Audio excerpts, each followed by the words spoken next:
wisdom, prudentia, justice, justitia, temperance, temperantia, courage. fortitudo. Applying ancient philosophy to modern life, this is the Sunday Stoic.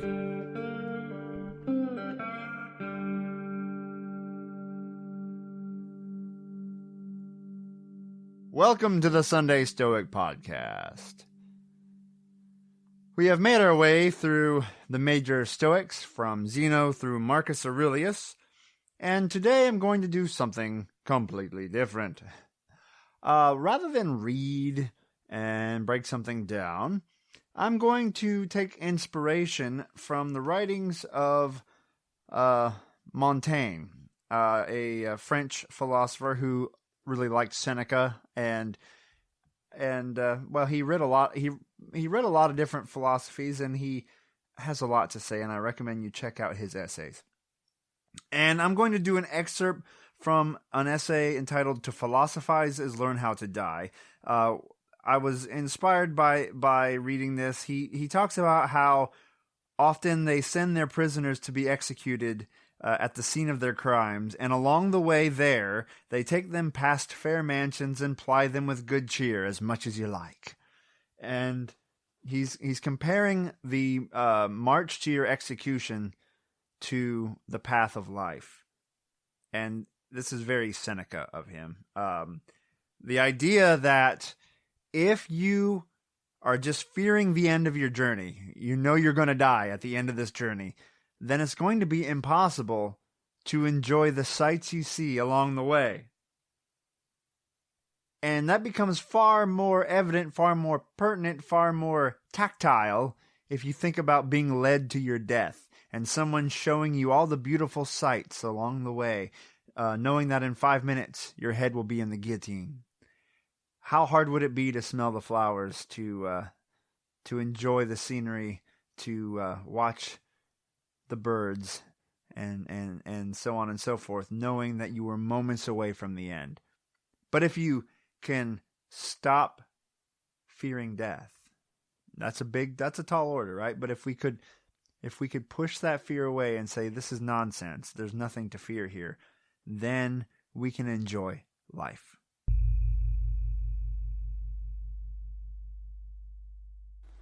My apologies to the world for the terrible accents used in this production.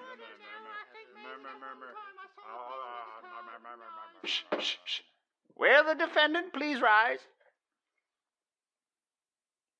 You have been found guilty of slandering the king's good name and of eating breakfast cereal after 11:30 a.m. You shall be sentenced to death. Oh, my. You will be taken to the location of your crimes and beheaded. All right, kid. Now, you got nothing to worry about. You see, I'm here to make sure everything goes just as planned. You see, I am your execution coordinator. Now, what we're going to do, you're going to go to the jail cell tonight. You're going to have a delicious Last Supper. You see, that's the last supper you eat before they cut your head off. So what you're going to do is order the number 4. The Spam sandwich here is to die for. I swear, it's a lovely thing. You eat that, you get a good night's sleep. Make sure you stay hydrated. And in the morning, at 5 or 6, they'll wake you up. You put on your shoes and they'll take you on a little walk. Now, we here are not monsters. Now, what we want to do is let you enjoy your morning. So as the sun's coming up, you're going to walk through the ritzy neighborhood and see all the lovely mansions. You might even get to go in one. All right? You're going to see things. You're going to see lovely things. Some artwork and kids playing in the yard. You might get to pet a dog. Oh, the whole 9 yards. It'll be great. And then when you get to the end of your walk, you get down on your knees. You put your head in that little machine thing there called the guillotine. And they're going to pull the rope and bam-o! The lights go out and you got nothing else to worry about ever again. It's going to be great. You will do great. I have my full faith that you, kid, you're going to knock it out of the park today. Well, I'll see you in the morning. Have a good night's sleep. Good morning, rise and shine. I'll be escorting you to the site of execution today. We have a big day planned for you, so get those shoes on. Let's get ready to walk. But don't worry, it's a bit of a long walk to get there, but someone's going to carry you back, so just to enjoy your day. Come on, let's go. Ooh, look over there. Look at that mansion. Isn't that nice? Wouldn't it be cool to live there? Have you ever thought of living in a mansion that big? I know I have. Oh, look at that artwork hanging in the living room there. Oh, man, I think that's a Rembrandt or something. Oh, well, let's keep going. Ooh, look at the oak trees and hear the birds singing. What a lovely day. You can't get a day better than today. Are you enjoying yourself? I hope you're enjoying yourself. Oh, man. What do you think about the fence around that house? I think I'd paint it blue, but they went with white. But, that's up to them. That's their decision. Ooh. Wow. Man, that'd be awesome to live in that house. Here. Try a bite of this. Try a bite of this pie that they make in that house. The lady made this for you. Here. Have some. Isn't that the best pie you've ever had? Man, you know what? Being an execution escort is the best job running. If you weren't about to die, I would recommend you apply because we have an opening coming up. Because the other assistant, he got caught, slandering the king. Oh, hey, look, we've arrived at our destination. Here, just kneel down. Put your head right there. All right. Any last words? All right, then. All right. It's been a pleasure knowing you.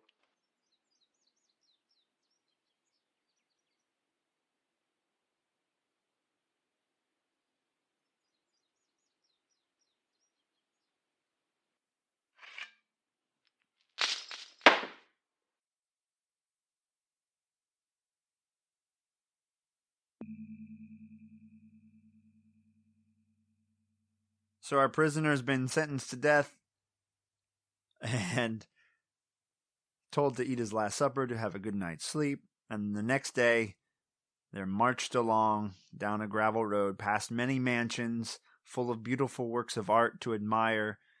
There are birds singing, children playing. And the escort for the prisoner, rather annoyingly, is trying to point out all the beauty in the world. Meanwhile, the prisoner is led on, knowing that they will soon no longer have a head attached to their shoulders. How hard would it be to be that prisoner? How hard would it be to be that close to the end, knowing absolutely that this is the end? There's no hope in the equation. There's no reprieve. There's no maybe the guillotine isn't sharp enough to hurt me today. You're done. Could you enjoy that walk? Could you get something enjoyable out of it? Or would you be a nervous wreck, a mess, like most of us would be? I'm not going to stand here and tell you, oh, well, I'm the Sunday Stoic. I would have no problem with that. Yeah, right. But we are working towards being more composed. Think of Epictetus saying that we are at a festival and we're here to enjoy the festival. And then when we are told to leave, we should say, okay, and happily do so, knowing the festival goes on without us, but we can't be there anymore. Knowing that the journey to the end of the lane is it. And once you get to the end, you're done. All you have is that walk. You might as well enjoy it. Much like that dog that we've heard about so many times being, is lashed to the cart. And that cart is heading towards a destination. And you can trot along and enjoy the sights, or you can fight and be drugged to the end. This analogy, or similar analogies, come up over and over again in the readings of Stoicism. You can be perturbed by the bumps in the road. You can not pay attention to the beauty around you, not engage with those around you, but you're still going to end up dead. So you might as well get something out of this journey. And I hope that you can be mindful of that, a little more mindful of that, and that my silly little sketch helps a few of you in some way. I like putting them together, even if you all hate it. In a very stoic way, I did it for me. I got something out of it. I got to think about it, and I got to be silly. Something I don't have time to do on the podcast. all that often. Now, let me tell you about my day. We'll end the formal podcast here, and I will talk to you as Steve. I had some failings in my stoicism. I got anxious and a little perturbed, but I got over it fairly quickly. But my wife thought it would be a good idea. My son turns 3 this weekend, and that's pretty amazing. It's unbelievable. Time has flown by, but he turns 3, and we wanted to get him either I was going to build him from lumber, or we're going to buy him a nice swing set, and we decided to get a nice swing set. It comes in. We ordered it. It got delivered today on a pallet, and I have to build it. And it's got a tower and a swing or two and a slide. The kid's spoiled. Okay, I'm sorry. I'm not great at this parenting thing. My kid's spoiled. But I have a long driveway, and there's a ditch at the end of my driveway. So you have to turn onto the narrow driveway, or you're going to go in the ditch. And there are trees around it, and then the driveway goes down, it goes away, it goes past my pond, goes up to the house. And I didn't know how this thing would be delivered. So what happened was this big semi somehow got all the way into my driveway. I have no idea. The guy is a skilled driver. That's all I can say. Got all in my driveway, came all the way to the house, then decided to try to turn around so he could more easily leave, and he got stuck in my yard. The semi sinks, putting giant ruts in my yard. My neighbor comes over, tries to pull the semi out. Can't budge him with a pickup truck. I'm at work, by the way. My wife's here going, I don't know what to do. So I come home, and I'm seeing the mess in the yard. And then another semi shows up and pulls in my driveway. I'm going, ha ha ha. I'm trying to remember. This is completely out of my power. None of this is my fault. None of this is up to me. Although I do have to bear some of the consequences. I have ruts in my yard now. Is the word rut a universal word?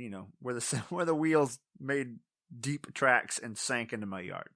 Anyway, this other semi backs in, hooks up to this one, pulls it out, and then the guy goes back and forth over and over again, finally gets out of my driveway and leaves. But I was a bit perturbed by the mess, wondering, oh God, is he going to wipe out my mailbox? Is he going to wipe out the neighbor's mailbox? Am I going to have thousands of dollars of yard damage? Because I didn't yell, and I was completely nice to the driver. He was a friendly guy. He tried to fix some of his damage with a shovel. I could call the company and complain, and I don't know that it's worth it. It's a lot of effort to get someone else out here to put dirt in some holes in my yard. So I think I'll just let it go. But that was my day. Meanwhile, I'm back to teaching again. So I did a lab. And I did a lecture yesterday. I do a 3-hour lecture Monday, Wednesday, and Friday, and a 3-hour lab on Tuesdays and Thursdays. And I'm trying to go to the gym and run couch to 5K, because I am more of a couch person than a 5K person. I've done this before. I got up to a 5K and then had a kid, and then I've false started couch to 5K many times since I had a kid. And I usually get about 3 weeks in, and then I get sick and I get laid up and I completely lose all the gains I had made. And then 3 months later, I'll try again, and the same thing happens. So I'm trying again to see if I can I don't even need to run a 5K, to be honest. I don't come from a family of athletes. If I could just run, like a mile and a half or 2 miles or something, and do that regularly, then I could focus maybe on trying to get my twiggy arms into something slightly in shape. But I'm about to turn 40 in February. It's all done for. The hill has been crested. I will be the same age, basically, or I am now, or will about to be the same age that Marcus Aurelius was when he became emperor. That's kind of weird. I'm already a year older than Neil Armstrong was when he landed on the moon. So, and way older. Like, I've outlived Alexander the Great. So you can put things in perspective there. But I am not meant for great things. I am meant to poke around, fart around, as they say, meet a few people, make a few of you laugh, hopefully some of the ramblings I've had and the work I've put into understanding Stoicism myself has helped many of you. And I thank my patrons. I'm up to about $68 a month, almost to my $100 goal a month on Patreon. My patrons are very nice. They have helped quite a bit, helped me to not go in the hole putting this podcast out there, and I appreciate it. And so thank the patrons. And once again, you can chat with me on Discord. And before I go, those of you who haven't tuned out with my ramblings, before I go, I have an upcoming episode I want to do in a couple weeks, and I want input. I've gotten some from listeners on Twitter.